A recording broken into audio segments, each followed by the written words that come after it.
Assalamualaikum warahmatullahi wabarakatuh. Om Swastiastu, Namo Buddhaya, Salam Kebajikan, salam sejahtera bagi kita semua. Semoga saudara-saudara sekalian diberikan kesehatan dan dilancarkan segala rezekinya.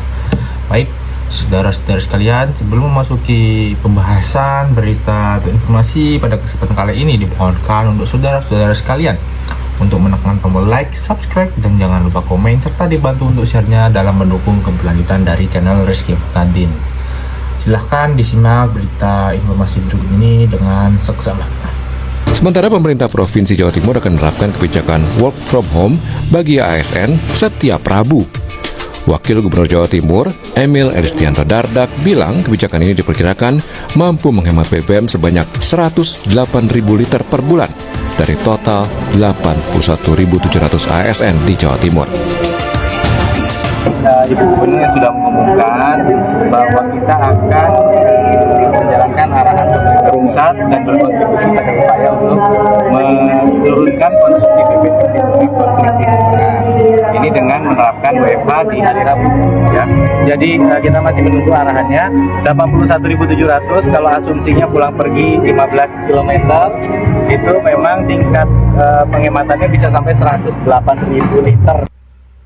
Kabar bagus untuk warga Jatim, Jawa Timur. Jadi Ibu Khofifah tetapkan Rabu hari WFH. Itu untuk ASN ya, bukan untuk karyawan swasta. Yang mana kita tahu di Jatim ini banyak pabrik, khususnya di daerah-daerah Malang, daerah Gresik itu banyak pabrik, yang mana pabrik-pabrik itu swasta. Ya mungkin memang pabrik nggak bisa libur total, paling nggak dikasihlah libur sehari gitu, maksud tuh beda shift gitu. Misalnya shift A hari ini libur, besok masuk diganti oleh shift B, mending gitu. Ya biar adil lah, kan karyawan swasta kan juga menggunakan BBM. Masa cuma ASN yang dikasih hari libur? Pemerintah Provinsi Jawa Timur akan menerapkan kebijakan work from home atau WFH setiap Rabu bagi 81.700 aparatur sipil negara atau ASN di lingkungan Pemprov Jawa Timur. Kebijakan ini dilakukan guna menghemat konsumsi bahan bakar minyak akibat situasi global yang memanas di Timur Tengah. Menurut Wakil Gubernur Jawa Timur, Emil Elistianto Dardak, kebijakan WFH ini dapat menghemat konsumsi BBM hingga 108.000 liter per bulan. Kenapa Rabu? Karena kalau diterapkan di hari Jumat, menurut Ibu Gubernur dan memang menurut hasil analisa, ini justru akan mendorong terjadinya WFH, work from anywhere, work from tempat wisata, work from home. Sedangkan kita ingin mengurangi mobilitas masyarakat. Ya. Nah inilah tujuannya mengurangi mobilitas adalah karena tekanan BBM yang muncul akibat konflik di Timur Tengah dan sebagaimana diterapkan di berbagai negara di belahan. Sementara itu, sekitar 40.000 ASN Pemprov Jatim dipastikan tidak dapat mengikuti kebijakan WFH setiap hari Rabu karena pelayanan harus bertemu langsung dengan masyarakat. Sebelum lanjut, jangan lupa untuk saudara-saudara sekalian untuk menekan tombol like, subscribe, dan jangan lupa komen serta dibantu untuk share-nya untuk mendukung keberlanjutan dari channel Rizky Muhtadin. Terima kasih. Dalam seminggu dikasih WFH sehari, pada mau nggak? Jadi guys, pemerintah lagi ngerumusin teknis penerapan WFH sehari dalam seminggu, yang mana tujuannya adalah menekan penggunaan BBM di tengah konflik Timur Tengah. Meski kebijakan ini disambut baik warga, efektivitas dan dampaknya di sektor ekonomi jadi sorotan guys. Makanya keputusan ini belum bisa disahkan karena pertimbangan segi ekonomi tadi. Pengamat ekonomi energi UGM, Fahmi Radi, bilang kalau WFH pada hari terakhir kerja nggak akan efektif menekan BBM. Why? Karena bisa meningkatkan mobilitas warga untuk bekerja dari tempat wisata ataupun kampung halaman, yang artinya mobilitas tetap tinggi. Alternatif lain yang sesungguhnya cukup efektif dan bisa menghemat dalam jumlah yang besar itu adalah bagaimana pembatasan subsidi BBM itu ya, yang selama ini tidak tepat sasaran gitu ya. Pemerintah serius untuk membuat kebijakan dalam pembatasan subsidi BBM tadi agar tepat sasaran. Wah weh woh, kalau menurutmu gimana sahabat Kompas TV? Coba tulis di kolom komentar. Gubernur Jawa Timur Khofifah Indar Parawansa menetapkan kebijakan bekerja dari rumah setiap hari Rabu bagi aparatur sipil negara di lingkungan pemerintah provinsi.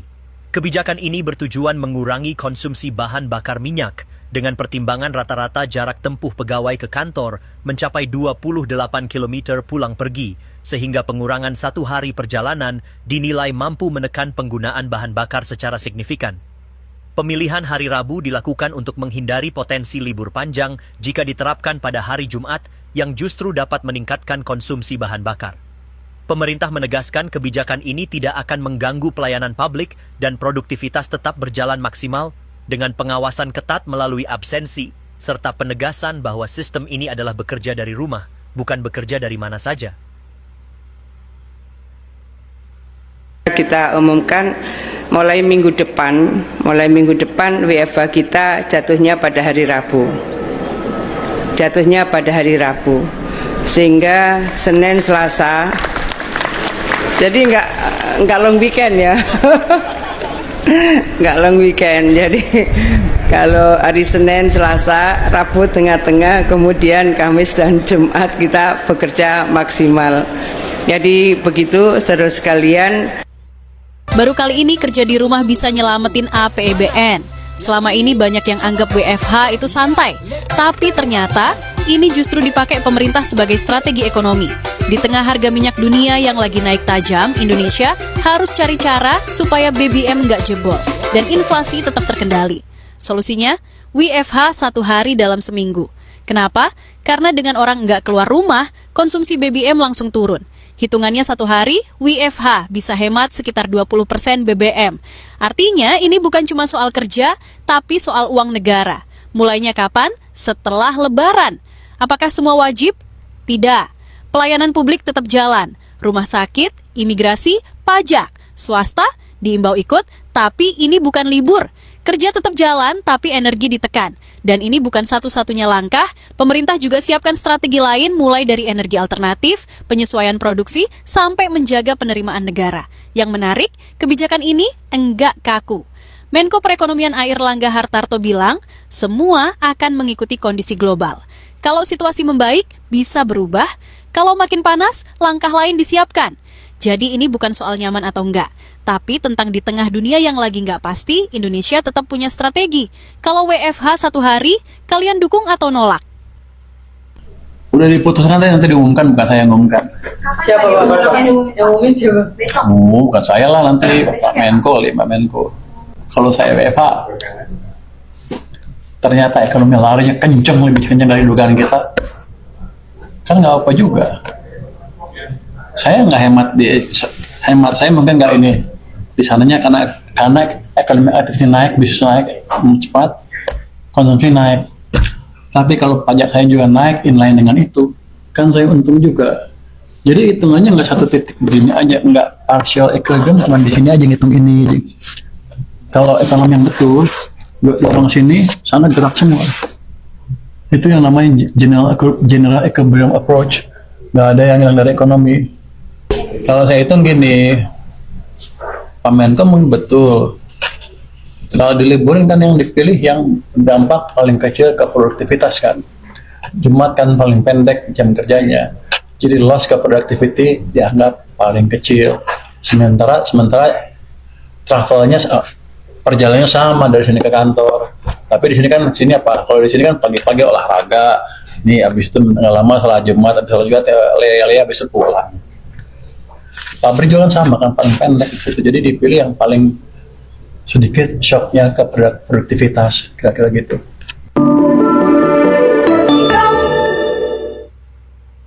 Rame nih soal WFH buat hemat BBM, tapi takut malah pada liburan. WFH tujuannya buat ngurangin konsumsi BBM, biar mobilitas orang nggak terlalu tinggi. Secara logika sih masuk ya, kalau orang kerja dari rumah nggak perlu bolak-balik kantor, bensin bisa hemat. Tapi muncul ketakutan nih, jangan-jangan malah dijadiin modus buat long weekend, biar bisa jalan-jalan. Kan jadi kacau, tujuan hemat BBM-nya jadi gagal. Makanya DPR and the gang usul di hari Rabu aja, jangan Jumat, biar nggak jadi long weekend. Tumben ya, oke nih usulannya.